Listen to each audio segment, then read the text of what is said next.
Hello, my name is Taylah Madigan. I'm a student at Griffith College currently studying a Diploma of Criminology and Criminal Justice. Today I'll be discussing with you all the concept of ageism.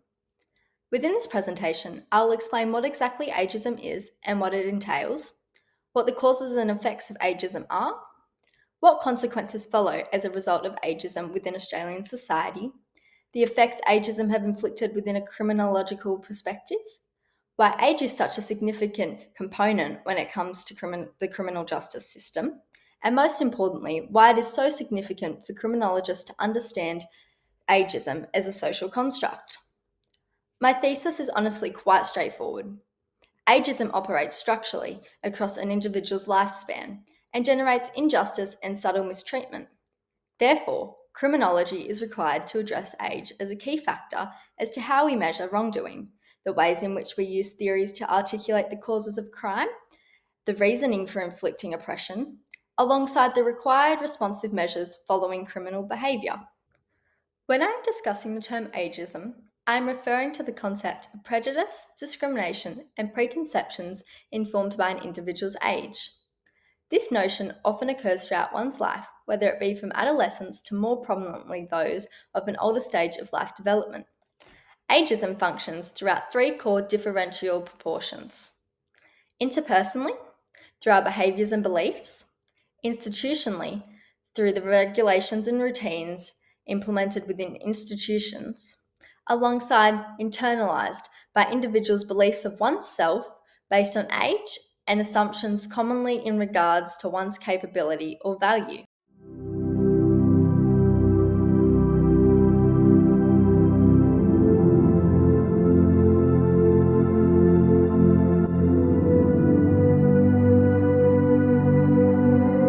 Age shouldn't discriminate, but quite often it does. When we allow age to define an individual's worth, we fail to recognise the potential of successive generations.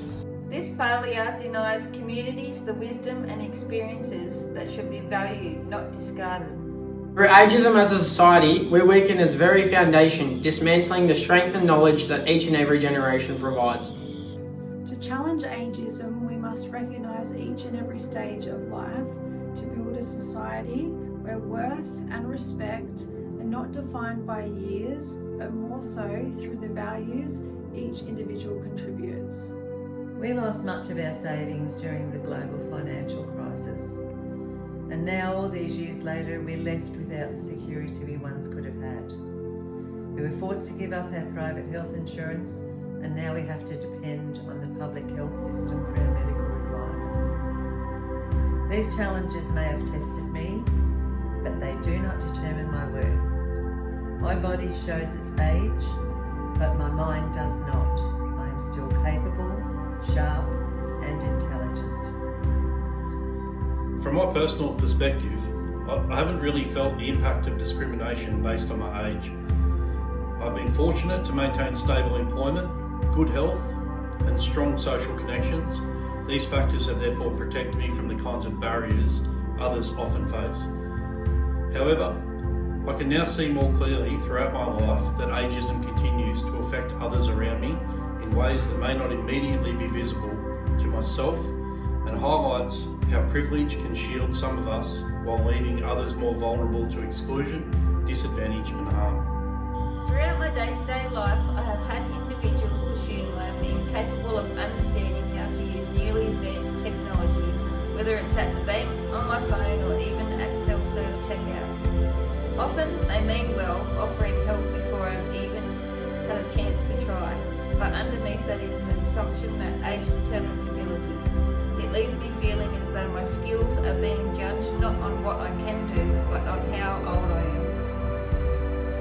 At work, most of my co-workers are older. They say I don't know anything because I'm young, and they put me down for moving out early, like I can't be responsible. I end up doing most of the physical jobs because I'm the youngest, and outside of work, people assume if one young person messes up, it means we're all irresponsible. I'm treated differently just because of my age. I'm often told I'm overqualified for jobs, which really just feels as though I'm being told in another way that I'm too old. At work, I'm often asked to complete tasks for younger colleagues who are less experienced, however in higher positions. It feels as though, despite what I achieve, I will not receive recognition as a result of my age.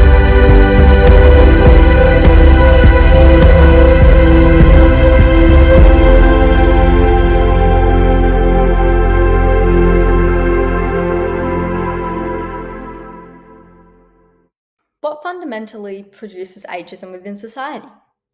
At the very heart, ageism is driven by assumption. The premise that elderly adults are a large strain on society, or the belief that adolescents are irresponsible based on one sided individual behaviour.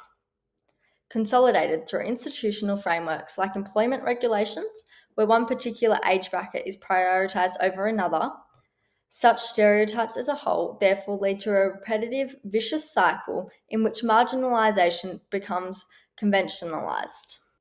This system of ageism does not occur fundamentally within a singular setting. It is multifaceted. Within a micro-level scale, ageism is prevalent within our day-to-day routines, simply through common jokes or even household relationships. On a meso scale, it is evident within employment and education settings, and at a macro level, ageism can be seen through media portrayal of individuals and governing legislation and regulations that often unintentionally exacerbate injustice. Ageism is far more than surface level assumptions. It is a system that causes substantial oppression throughout multiple courses of life. It diminishes well-being, amplifies susceptibility, and leads to exclusion within social settings.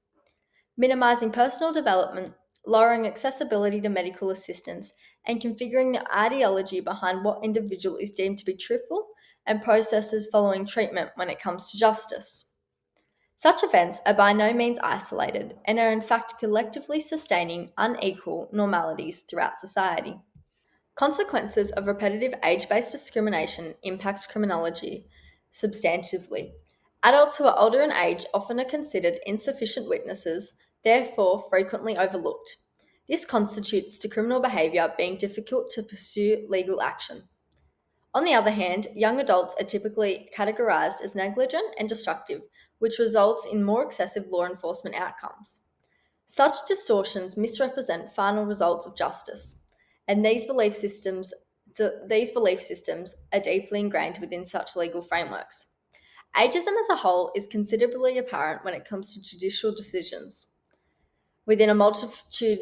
as evident within a multitude of case law reviews.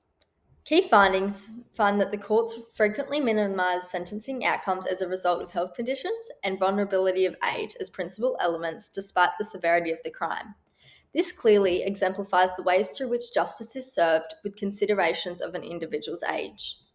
Ageism is a highly detrimental concept for criminologists to comprehend. It significantly influences which individual is perceived impacted and which person becomes penalised, and most notably, what legislation is implemented. Swift claims the very social and cognitive outcomes of this inequitable treatment extend throughout the individual's lives globally. If criminologists intend to establish factually informed equal justice frameworks, it is absolutely essential for them to understand ageism within its entirety. Younger individuals encounter ageism as a result of standardised conceptions of criminal behaviour, often impacting sentencing and rehabilitation for those within that age bracket.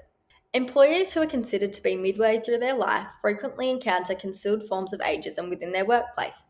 Individuals are regularly viewed as incapable of technological systems and stereotyped to be less cohesive to change, leading to unfair dismissal, hiring process, and lowered career growth. This is shown evident through an Australian study in 2021. Visualise yourself 50 to 60 years down the track. Where would you like to be living? Who would you like to be supporting you? A high percentage of elderly Australians are situated to make these decisions as a result of the consequences of ageism. A large quantity of research supports this idea and provides insight that most older individuals within Australia format some form of internalised preconception of themselves at one point or another, resulting in minimised self-confidence and therefore leaving them as susceptible as ever to discrimination and abandonment further along in life. Ageism is not merely just a form of discrimination. It's a systemic mechanism defining which individuals are marginalised, the way in which it's determined who is to receive and who is withheld justice, and which individuals are ensured protection. This leads us to ultimately the critical question we are left to consider. Should criminologists overlook ageism as both equally a driver and merely a consequence of injustice? Are we as individuals to stand for equality, or will we simply remain silent, consolidating the very entrenched marginalisation that is in play?